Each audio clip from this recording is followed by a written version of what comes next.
예, 하나님의 영원하신 사랑이 우리와 함께 하심을 믿으시고 하루하루 기쁨으로 또 감사함으로 승리하시기를 축복합니다. 이 고린도 교회에 대해서 우리가 계속 살펴봤어요. 근데 이제 고린도 교회가 영적인 은사는 많았는데 서로 분열되고 나뉘어진 교회라고 말씀을 드렸습니다. 교회에 있어서 이 분열은 참 심각한 문제잖아요. 이 고린도 교인들에게 영적인 은사보다 더 중요한 게 있다. 바울이 가르치고 있어요. 그게 무엇이냐? 바로 사랑의 마음이다.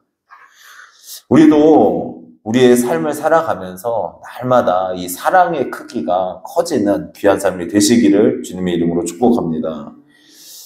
첫 번째로 사랑은 영원하다는 거예요.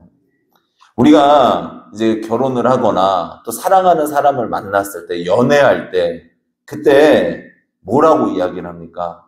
나는 당신을 영원히 사랑해요. 이렇게 고백을 한단 말이에요. 그런데 영원하던가요, 그 사랑이? 참 이상하죠. 영원히 사랑한다고 얘기를 했는데 사랑이 금방 식어진단 말이에요.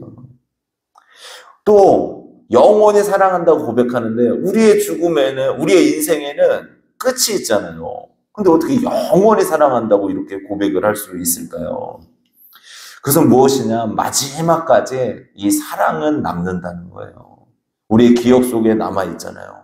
사랑받았던 것, 내가 사랑했던 것, 이것이 우리의 기억 속에는 남아있더라는 것입니다. 고린도 교인들에게 바울은 이 사랑이 영원함을 알라고 가르치고 있어요. 8절에서 10절까지 말씀 우리 같이 읽도록 하겠습니다. 사랑은 언제까지나 떨어지지 아니하되 예언도 패하고 방언도 그치고 지식도 패하리라. 우리는 부분적으로 알고 부분적으로 예언하니 온전한 것이 올 때에는 부분적으로 하던 것이 패하리라. 아멘.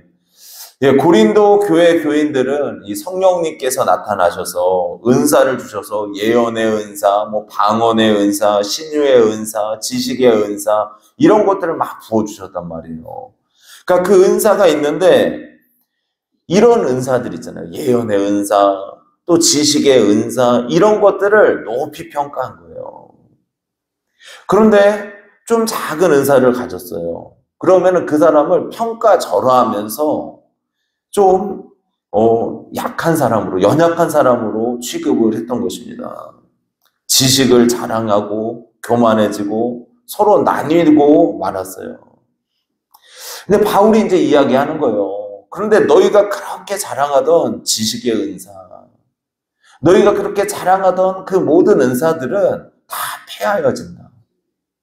폐해진대요. 그러나 사랑은 언제까지나 떨어지지 아니하니 그래요.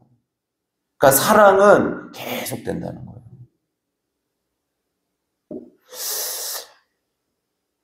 다른 모든 은사들은 부분적이고 끝이 있지만 사랑은 계속 된대요.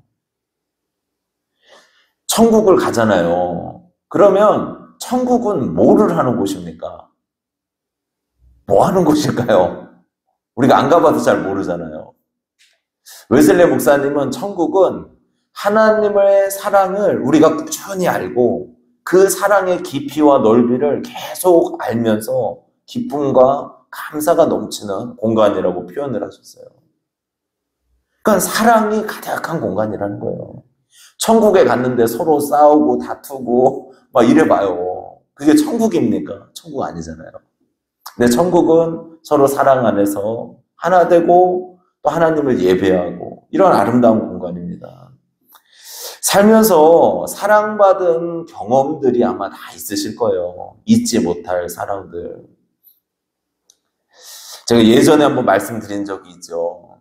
그 담임 목사님이 차를 자가용을 이제 교회에서 바꿔주셨어요. 그래서 이제 그 차를 제가 운전하고 목사님 옆에 타시고 병원 신방을 가게 됐습니다.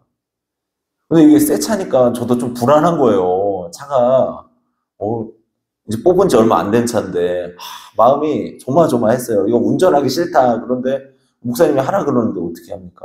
그래가지고 하고선 병원을 모시고 갔어요. 이제 병원 가면은 이렇게 돌아서 내려가잖아요, 주차장을. 내려가다가 한 차가 엄청 세게 오는 거예요. 그 지하 주차장에서. 전 내려가는데 저도 못 봤어요, 이 사람을. 그래가지고 부딪혔어요. 새 차인데 범퍼가 뚝 떨어진 거예요. 그래서 이 범퍼를 끈 같은 걸로 묶고 그리고서 이제 교회 주변 공업사까지 왔습니다. 운전을 하고 오면서 마음이 안절부절이에요, 이거.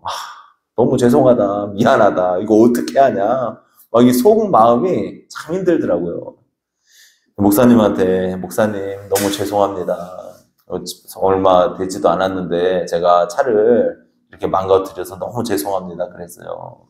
그랬더니, 목사님이 쿨해요. 괜찮아, 전사님. 뭐 차 이거 보험 처리하면 되지. 뭐 그거 걱정 하나도 쓰지 마. 신경 하나도 쓰지 마. 이렇게 하시면서 쿨하게 용서를 해주시는 거예요. 야, 그때 그 홀가분함. 그렇잖아요. 용서받았던 것, 내가 사랑받았던 것, 이게 우리의 기억 속에 남아 있습니다. 요한계시록 2장을 보면은 예수님께서 에베소 교회에 보내는 편지를 통해서 이렇게 말씀을 하시죠. 그들이 수고로운 행위를 했고 인내를 가지고 악한 자를 용납하지 않고 또 게으르지 않은 것, 이런 걸 칭찬을 했어요. 그런데 한 가지 책망할 것이 있다고 말씀을 하시는데 뭐냐면은 그러나 너를 책망할 것이 있나니 너의 처음 사랑을 버렸느니라. 그러므로 어디서 떨어졌는지를 생각하고 회개하여 처음 행위를 가지라. 만일 그리하지 아니하고 회개하지 아니하면 내가 내게 가서 내 촛대를 그 자리에서 옮기리라. 그러니까 처음 사랑을 회복하래요. 처음 사랑. 예수 그리스도를 만났을 때 그 뜨거웠던 마음 있잖아요. 주님이 나를 너무 사랑하셔서 십자가를 지시고 나를 대신해서 그 십자가에서 피 흘려 죽으시고 그 정도로 나를 주님이 사랑하셨다고. 근데 그게 믿어지는 거예요. 마음에 평안함이 있고 기쁨이 있고 행복이 넘쳐요. 예수 그리스도를 믿는 순간에. 바로 사랑은 영원히 남습니다. 천국에 가서도 하나님의 사랑을 우리가 느낄 것이고 또 그 사랑 안에서 살아갈 거예요.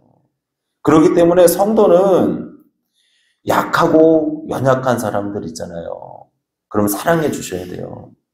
또 교회에 새로 오시거나 또 교회에서 믿음이 떨어진 성도들도 있잖아요. 그러면은 그 사람들을 무시하거나 또 얕보거나 그러면 안 돼요. 사랑해 주시고 보듬어 주시고, 그래서 그 마음속에 교회가 사랑하는 곳이구나, 이것을 느낄 수 있도록 이끌어 가시는 그러한 귀한 믿음의 종들이 되시기를 축복합니다.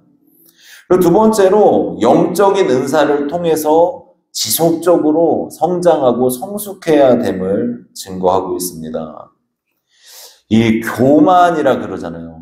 교회에서는 이제 교만이라는 용어를 쓰는데, 교만이 무엇입니까? 교만이 뭐냐? 자기 위치를 잃어버리는 거. 이게 교만이라는 거예요. 그러니까 천사 루시퍼가 타락을 하잖아요. 근데 루시퍼가 누구와 같이 높아지려고 했죠? 하나님과 같이 높아지리라 그랬어요. 이게 교만이래요. 자기 위치를 모르는 거예요. 또 아담과 하와도 사단에게 속아서 선악과를 먹으면 누구와 같이 눈이 밝아진다 그랬어요? 하나님과 같이. 그러니까 하나님처럼 되겠다. 하나님의 자리까지 내가 차지하겠다. 이런 마음이 바로 교만한 마음이죠. 그러나 성경은 이 교만은 패망의 선봉이라고 말씀합니다. 이 교만이 가득 차게 되면은 분별력을 이렇게 만들어요. 죄도 못 보게 만들고 내가 가장 최고의 자리에 서서 다른 사람을 다 평가하고 무시할 수 있다는 거예요. 그러니까 그런 자리에 서서는 안 된다는 거죠. 이 개들 중에도 착한 개들도 있어요. 착하고 또 말도 잘 따르고 훈련 잘 된 개들도 있는데 또 간혹 가다가 주인을 무는 개들이 있어요, 없어요? 있잖아요. 가끔 가다가. 근데 또 큰 개가 만약에 주인을 물면은 요 큰 상처를 당한단 말이에요. 그러면은 그 개들을 못 키우더라고요. 그냥 다른 데다가 보내버려요. 강아지들을. 영적으로도 마찬가지입니다. 우리가 절대로 하나님과 같이 높아지려는 마음, 교만한 마음을 품어서는 안 됩니다. 은사는 무엇입니까? 하나님이 주신 선물이에요, 그냥. 어떤 사람은 병을 고치고, 말씀을 전하고, 지식을 가지고 있어서 지식을 전파하고, 이런 것들은 하나님이 주신 은사라는 생각을 하고, 자기 자신을 낮추고, 겸손하게 다른 사람을 돕는 삶이 되어야 된다는 것이죠. 우리 9절, 10절 말씀 한번 같이 읽도록 하겠습니다. 예, 같이 읽겠습니다. 우리는 부분적으로 알고 부분적으로 예언하니 온전한 것이 올 때에는 부분적으로 하던 것이 패하리라. 아멘. 예, 하나님께서 우리가 이 땅을 살아가는 동안 은사를 허락해 주시는데 그 은사가 모든 것을 다 알 수는 없는 거예요. 다 부분적이라는 거죠. 하나님의 뜻도 하나님의 섭리도 우리는 100% 알 수는 없어요. 어떤 사람들은 영적인 은사를 딱 받잖아요. 그러면은 그 은사를 가지고 내가 모든 것을 다 안다고 생각을 합니다. 성경은 근데 그게 아니래요. 그 은사들조차도 부분적이라는 거예요. 부분적으로 알고 부분적으로 이해할 수밖에 없다는 겁니다. 이 말씀은 뭐냐면은 겸손하게 우리 자신을 낮추고 인생을 살아가야 된다는 거죠. 이 욥기를 보면은 욥이 고난을 당하잖아요. 하나님이 허락하신 시험을 당하는 것입니다. 재물을 다 잃었어요. 자신이 가지고 있던 종들과 또 소유들을 다 잃습니다. 자녀들도 다 잃었어요. 큰 바람이 불어서 건강도 잃었습니다. 그러니까 자신이 소유한 모든 것을 욥은 다 잃는 시험을 받게 된 거예요. 몸도 망가져서 기와장을 가지고 자기 몸을 긁었대요. 그러니까 이 욥의 인생이 얼마나 처량해 보입니까? 근데 그때 친구들이 찾아오는 거예요. 이 친구들이 와서 처음에는 가만히 같이 있어줘요, 곁에. 아무 말도 안 하고 한 일주일 정도 같이 있어주다가 그 다음부터 이제 욥한테 이야기를 하는 겁니다. 욥아, 너가 이렇게 지금 고난당하고 어려움 당하는 걸 보니까 너 하나님한테 죄 지은 게 분명해. 이렇게 이야기를 했어요. 3명의 친구가 다 욥을 정죄하는 거예요. 욥은 하나님 앞에 내 의로움을 드러내 보이고 싶다고 또 이야기를 해요. 근데 그것도 또 결국은 자신이 어떻게 100% 의롭겠습니까? 결국은 서로 이 죄가 되었다는 거죠. 욥의 친구들도 욥에 대해서 잘 알았습니까? 몰랐습니까? 몰랐다는 거예요. 하나님께서 허락하신 시험을 받는 기간인 것을 욥의 친구들은 몰랐어요. 그냥 부분적으로만 보고 욥을 판단했다는 거죠. 그러니까 우리는 어떤 누구의 인생이 좀 고난을 당하고 어려움을 당하고 있을 때 그 사람의 인생을 100% 알 수 없어요. 함부로 판단하거나 평가하지 말아야 된다는 것입니다. 하나님의 생각과 우리의 생각이 다르기 때문이에요. 우리 11절 말씀 한번 같이 읽도록 하겠습니다. 11절 같이 읽습니다. 내가 어렸을 때에는 말하는 것이 어린아이와 같고 깨닫는 것이 어린아이와 같고 생각하는 것이 어린아이와 같다가 장성한 사람이 되어서는 어린아이의 일을 버렸노라. 아멘. 예, 신앙에도 어린아이와 같은 신앙이 있을 수 있죠. 그러니까 어린아이들의 특징은 무엇입니까? 쉽게 분노하고 또 깨닫는 것이나 생각하는 것도 자기중심적이고 그런 자기중심적인 삶을 살아간단 말이죠. 어렸을 때는. 가끔 아이들에게 이제 과자를 사줘요. 그러면은 사준 다음에 목사님 과자 하나만 줘. 이제 해요. 근데 안 줘요, 애들이. 안 주더라고요. 줄 것 같은데 하나만 줘. 이러면은 안 돼요. 이러고 딱 봉지를 이렇게 접어요.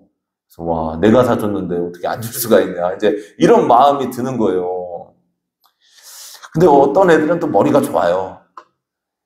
아나 봐요. 하나 주면 나중에 또 사주겠지. 이제 이거 알고서 하나만 줘. 그러면은, 줘요. 그러면, 얘는, 그래도 나중에 좀 또 사주고 싶다. 이런 마음이 좀 들더라고요. 근데 어린아이는 어때요? 미성숙한 거죠. 연약하고 부족하고 그러죠. 그러나, 이제 자라나면서 그 미숙함을 계속 갖고 있으면 안 되잖아요. 점점 넓은 마음을 가져야 되죠. 우리도 마찬가지죠. 신앙도 좁은 신앙에서 이제는 장성한 믿음으로 넓은 마음으로 살아가야 된다는 것입니다.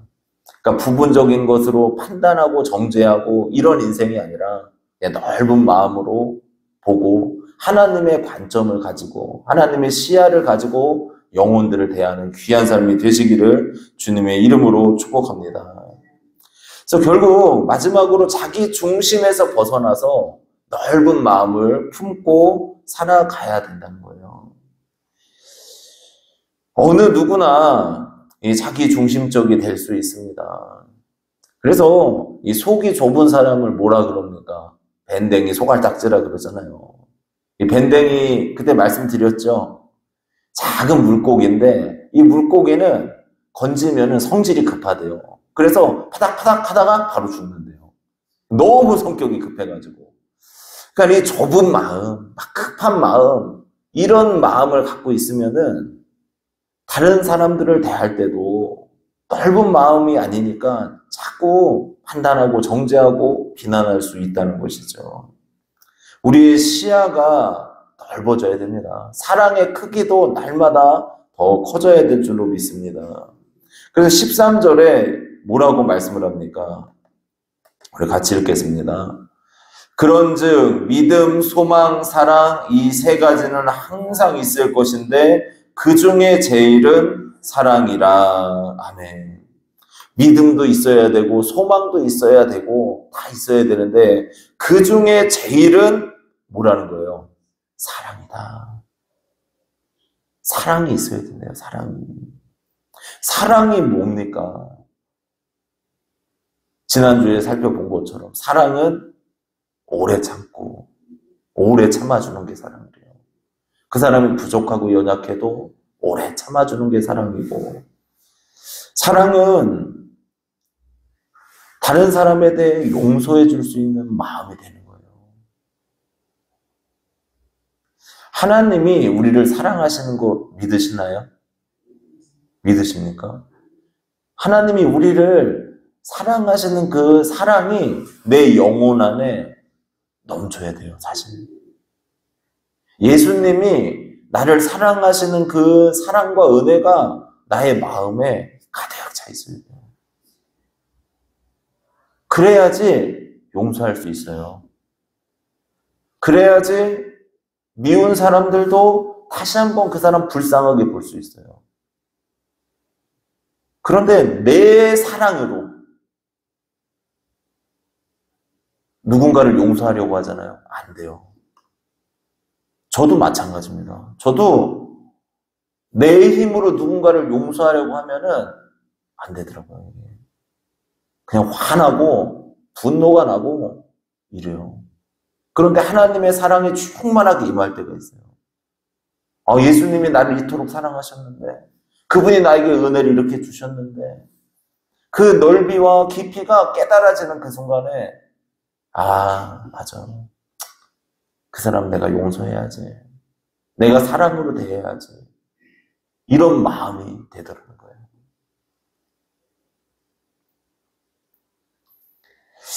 사도 바울도 전도 여행을 다니다가 바나바와 심하게 다툰 일이 생기게 됩니다. 이 마가가 전도 여행을 하다가 한 번은 어떤 두려움 때문이었는지 도망가는 일이 벌어지고 말았어요. 바나바는 마가를 품고 같이 전도 여행에 합류시켜서 가자 이렇게 이야기를 했어요. 그런데 바울은 안 된다 이거예요. 지난번에도 도망갔는데 또 도망가면 어떻게 하냐. 데리고 갈 수 없다. 그래서 사도들끼리 서로 다툼이 벌어진 거예요. 사도는 예수님 만난 사람들이잖아요. 하나님의 일을 하는 사람들인데 서로 다툼이 벌어져서 바울과 바나바가 나뉘어서 각자의 사역의 장으로 가요. 근데 훗날 사도 바울이 그 마가를 인정을 해요. 그러면서 이렇게 기억을 합니다. 디모데후서를 보면은 누가만 나와 함께 있느니라 내가 올 때에 마가를 데리고 오라 그가 나의 일에 유익하니라 마가를 데리고 오라고 이야기하는 거예요. 이제 마가에 대한 그런 나쁜 마음 감정들이 없는 거죠. 아, 마가도 하나님이 부르셔서 그 사명을 감당한 거구나. 마가가 하나님의 뜻 가운데 쓰임받고 있는 거구나 인정을 한 거예요. 용서하고 사랑하고 포용하게 되었다는 것입니다. 빌립보서 4장 5절을 보면은 너희 관용을 모든 사람에게 알게 하라. 주께서 가까우시니라. 그러니까 성도의 마음이 사랑이 충만해서 넓은 마음을 다른 이들에게 보여야 된대요. 관용을 보여야 된대요. 이안 맥라렌으로 잘 알려진 존 왓슨 목사가 처음으로 목회를 시작할 때 있었던 일입니다. 그분은 원고 없이 설교를 하기로 시작을 했어요. 그래서 메모만 조금 적어가지고 이제 설교를 하려고 올라갔습니다. 그런데 설교를 하다가 중간에 말이 안 떠오르는 거예요. 그러면 성도들한테 이야기를 해요. 여러분, 설교가 잘 생각이 나질 않는군요. 지난 토요일에는 분명히 잘 준비를 했었는데 생각이 나지 않습니다. 다시 생각나면은 그때부터 설교하겠습니다. 그랬대요. 그런데 교인들이 다 앉아가지고 초조해하지도 않고 부드러운 얼굴로 자기를 바라보고 있는 거예요. 그럼 이제 설교가 생각나면은 설교를 했어요. 어느 날 주일 예배가 끝났을 때 아주 마르고 나이가 많이 든 한 성도분이 오시더니 목사님께 이야기를 하는 거예요. 목사님, 앞으로 설교가 잘 생각나지 않을 때는 찬송가 한 곡을 지정해 주세요. 우리 그동안 찬양 부르고 있을게요. 우리 모두는 목사님을 사랑하고 목사님을 위해서 기도하고 있습니다. 그러더래요. 야, 그 말에 힘을 얻은 거예요, 이분이. 넓은 마음으로 성도들이 그 목사님을 품어준 거예요. 그럼 만약에 제가 이 자리에서 설교하다가 여러분 생각이 안 납니다. 이러고 한 10분 있어요. 어떠실 거예요? 아마 그럴 것 같아요, 저 같으면. 아, 빨리 끝내요, 빨리 끝내. 여기서 끝! 가죠! 막 이랬을 것 같아요. 어떻게 그렇게 기다렸을까요, 그분들은? 근데 그 왓슨 목사님이 오랜 세월이 흐른 다음에 이렇게 이야기를 했대요. 오늘날 내가 이렇게 목회자로 설 수 있었던 것은 그때 그 시골 교인들이 보여주었던 자비와 온정 때문이었습니다. 그들이야말로 진정한 예수님의 사람들이었습니다. 그렇게 얘기를 했대요. 그러니까 넓은 마음으로 품어줬다 이거죠, 그 목사님을. 어떤 교회는 목사님이 담배를 핀대요. 뭐, 이런 얘기 들은 적 있으세요? 못 들으셨어요? 아, 담배 피다가 성도님한테 걸린 거예요. 화장실에서. 냄새가 나고 그러니까. 그런데 그 목사님을 내보낸 게 아니고 오히려 그거 다 알게 됐는데, 공공연하게 알게 됐는데, 목사님, 우리가 목사님 위해서 기도할 테니까, 목사님, 빨리 끊으시고 사명 감당하셔야죠. 오히려 성도들이 품어줬대요. 미안해서 끊었대요, 미안해서. 그런 거예요. 이게 사람이 사실은. 자꾸 품어주셔야 돼요. 성도들. 이제 집사님들도 교회에서 오래 계셨잖아요. 진짜 오랜 기간 다니셨고, 권사님도 오랜 기간. 그러면은, 어떻습니까? 누군가 약하고 좀 믿음이 떨어졌다 그러면은 품어주세요. 이렇게. 사랑으로, 관용을 알게 하고, 믿음, 소망, 사랑 이 중에 가장 제일은 사랑이라. 그쵸? 그러니까 사랑의 마음을 좀 전하는 귀한 삶이 되시기를 주님의 이름으로 축복합니다. 그래서 오늘 세 가지로 말씀을 드렸어요. 사랑이 영원하다는 거예요. 천국에 가서도 사랑을 우리는 알게 될 것이고, 또 이 땅에서도 하나님의 사랑을 알게 될 것이고, 그리고 사랑한 기억은 남아있잖아요, 우리가. 그게 천국이죠, 사실은. 그러하기 때문에 우리가 이 영원한 사랑, 그 사랑의 크기가 넓어지시기를 축복합니다. 또 영적 은사는 교만해지려고 주시는 게 아니라는 거예요. 오히려 낮아지고 겸손하고, 우리가 아는 거는 다 부분적이라는 거예요, 부분적. 완전히 아는 사람이 어디 있어요? 하나님밖에 없어요. 그렇기 때문에 항상 겸손하게 자기 자신을 낮추고 다른 사람을 돕는데 은사를 사용하고 영적으로 성장해야 될 줄로 믿습니다. 그리고 마지막으로 넓은 마음으로 품어야 된다는 거예요. 사랑의 마음으로 품고 관용을 알게 하시는 귀한 삶이 되셔서 하나님께 귀히 쓰임받는 복된 삶이 되시기를 주님의 이름으로 축복합니다. 예, 기도드리겠습니다.